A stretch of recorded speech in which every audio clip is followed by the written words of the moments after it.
தேசிய விளையாட்டு தினத்தை முன்னிட்டு கோவில்பட்டியில் பள்ளி மாணவர்களுக்கான போதை ஒழிப்பு விழிப்புணர்வு மினி மாரத்தான் போட்டி நடைபெற்றது. தூத்துக்குடி மாவட்டம் கோவில்பட்டியில் தேசிய விளையாட்டு தினத்தை முன்னிட்டு தமிழக ஆசிரியர் கூட்டணி, கோவில்பட்டி உட்கோட்ட காவல்துறை மற்றும் PVT கைப்பந்து கழகம் சார்பில் போதை ஒழிப்பு விழிப்புணர்வு குறித்த பள்ளி மாணவர்களுக்கான மினி மாரத்தான் போட்டிக்கு ஏற்பாடு செய்யப்பட்டிருந்தது. கோவில்பட்டி துணை கண்காணிப்பாளர் அலுவலகம் முன்புள்ள மைதானத்தில் நடைபெற்ற இந்நிகழ்வில் மினி மாரத்தான் போட்டியை கோவில்பட்டி காவல்துறை துணை கண்காணிப்பாளர் ஜெகநாதன் கொடியசைத்து தொடக்கி வைத்தார்.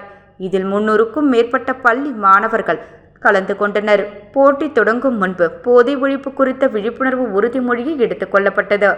இந்த போட்டியில் காட்டுநாயக்கன்பட்டி நடராஜன் மேல்நிலைப்பள்ளி மாணவர் மாரிச்செல்வம் முதலிடத்தையும், வன்னி கோணாத்தால் அரசு மேல்நிலைப்பள்ளி மாணவர் பார்த்த சாரதி 2ஆம் இடத்தையும், காட்டுநாயக்கன்பட்டி நடராஜன் மேல்நிலைப்பள்ளி மாணவர் சக்திவேல் 3வது இடத்தையும் பிடித்தனர். பின்னர் நடைபெற்ற பரிசளிப்பு விழாவில் முதல் 10 இடங்களை பிடித்த மாணவர்களுக்கு பரிசுத் தொகை மற்றும் சான்றிதழ்களை கோவில்பட்டி காவல்துறை துணை கண்காணிப்பாளர் ஜெகநாதன் வழங்கினார். மேலும் போட்டியில் பங்கேற்ற அனைத்து மாணவர்களுக்கும் சான்றிதழ்கள் வழங்கப்பட்டன.